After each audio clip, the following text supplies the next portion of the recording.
Hi, good morning. You know what's crazy? Let me tell you. Look at this little spoon. This is crazy. Did you see that? I was going to speak into my coffee. Anyway, I got up at 6 a.m. yesterday to watch the race. At 8 a.m. I watched I don't even know what to call it, after they crossed the checkered flag and until the podium ceremony, right? Because it's not the post-race show. It's sort of like the post-race proceedings. And during those proceedings, I probably got the best, 25 minutes of cinema. I'll say it. This Las Vegas Grand Prix was the deciding factor of whether or not Max was going to win the World Championship. Spoiler, he does. The weird part about this championship deciding race is that Max Verstappen did not end up on the podium. This means that with the podium ceremony, in sort of celebrating these drivers for coming first, second, and third, we also have to congratulate and celebrate the new world champion. Anyway, this coverage provides a lot of really very silly moments. It made me giggle very much after the race, and I enjoyed watching it, so I hope you do too. I'm here to judge the drama of people who I do not know. Welcome to... My favorite thing about the post-race era of any race is that all of the drivers are still in their little outfits. And by little outfits, I do in fact mean their onesies, their helmets, and their little mittens, okay? The Max Verstappen. But with the big gloves, it makes it look so silly. He's just a girl. The Max Verstappen. Because Max has won his 4th world title, the excitement that comes from winning a race for another driver who is 6th in the, drivers' championship, it could be hard to celebrate that, right? You're winning something that kind of is not important, respectfully, to George Russell, but he has the ability to celebrate any win as if he's won the world championship. My favorite bit of this is when he runs over to his team and his engineers and whatever, and he does the most childlike run I think I've ever seen an adult man do. He is just a little boy. There's something about George Russell that is so relatable, so incredible. A frog? Oh no. Quack quack. That's a duck. What's the frog make? He runs up to Max and gives him the biggest and most enthusiastic thumbs up that I've ever seen in my entire life. Lewis Hamilton. Over to congratulate. And then he goes on to tell Max Verstappen some secrets. I don't know what he's telling him, but I just wanna be a fly on the wall and know, Place. Ribbit. Again, George Russell, he goes over to his car, literally gets down on his knees and is praying. I don't know. Then we have this moment with Yuki Tsunoda. Yuki Tsunoda drives for the junior team for Red Bull, in F1 though. So he has been basically beating out his teammates. He's had a couple of teammates over the last couple of years, and every time he's had a new teammate, he dominates, right? He slays. You can give the fans what they want. But we have this beautiful moment. And congratulations Mommy, a girl behind you. from Stefano Domenicali. He's playing man-to-man against whoever this man is. I literally don't know who this man is. I'm sorry. Congratulations from Stefano Domenicali. I hate to say it. I hope I don't sound ridiculous. I don't know who this man is. I mean, he could be walking down the street. I wouldn't know a thing. Sorry to this man. Then we finally get a Max Verstappen number 4 without the gloves, and it's so silly. The Max Verstappen.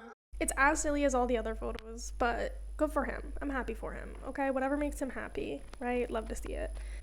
We have Alonso coming over. He, chubs his cheek. He, grabs him by the cheek. It's so cute. I love it. Then we get this moment with George Russell that... Almost stretches all the... Your boyfriend is for the streets. Then we move on to the best part about the Las Vegas Grand Prix, which is the limo cool-down rides. So there's 2 cars this year. One car is P1, P2, P3. And the other car is Max Verstappen with his race engineer, GP. The Max Verstappen. And then he's just in the car by himself. Then we cut to the other car where we see Carlos Sainz and George Russell already in the car. I just know for a fact that George Russell was like the first person in this car before the driver. Like I just know he was so excited for this ride. He saw it last year and he was like, I gotta be there. Then we get to see Lewis Hamilton wander over to the car. He peeks in and it almost looked like he's about to get in from this side of the car and crawl over Carlos Sainz and George Russell. But he makes the executive decision to walk around the car. I think that the moment he looks in and sees George Russell and Carlos Sainz, he becomes so resigned to his fate, which is being stuffed in the back of this car. Once the door closes, Carlos Sainz literally looks so depressed. He's got his little beanie on and his jacket in his lap. He looks like he's being driven to his own funeral, respectfully. We have George Russell trying to bridge the gap, make some small talk between the two. You were flying at one point. Lewis Hamilton is replacing Carlos Sainz come next year. So this can only be so awkward. I was like, but man, you cannot push, eh? The moment you push, you destroy. A long way to go, right? A long way to catch up. 10th place, we're so far behind. Then we cut to Max and GP, and Max is talking about something with the car that he drove, but GP is saying nothing. Because it was all too low grips. Yeah. That's the thing, it's so unique. Yeah. Then the top three, the girls, they're talking about Charles. Lewis is talking about how he was stuck behind Charles for a little bit. Yeah, stuck behind Charles for a while. Russell is talking about like passing Charles, and Sainz looks like he wants to. lap 3 when Charles was on the outside of me around this last corner. I couldn't see him at all. Yeah, it's dead spot, no? Yeah. And did you... Were you far behind me? We go back to Max and GP in the back of the car, and Max decides to explore the car.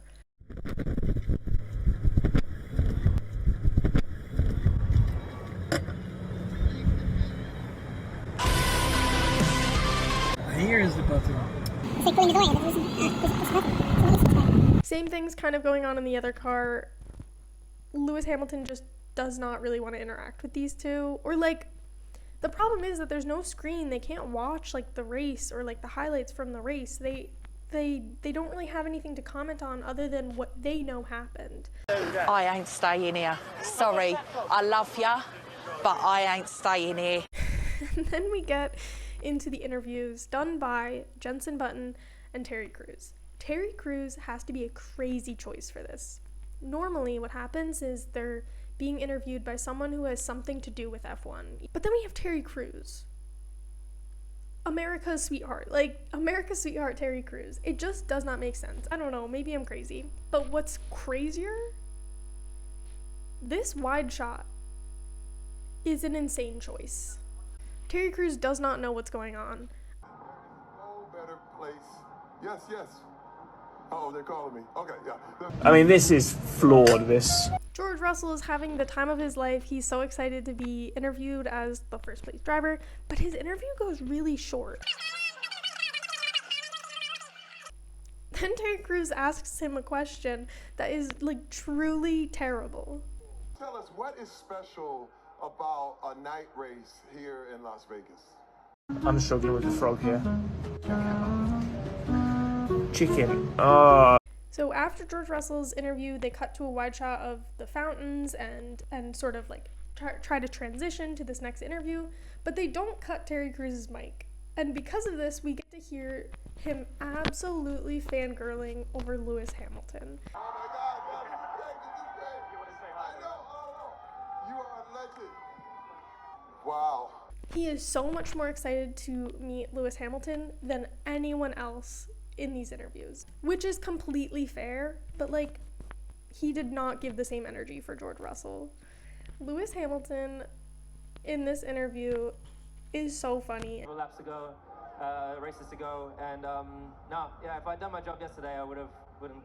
It was at this moment that he knew he fucked up. Would have been a breeze today. But If you'd done your job yesterday, you would have what?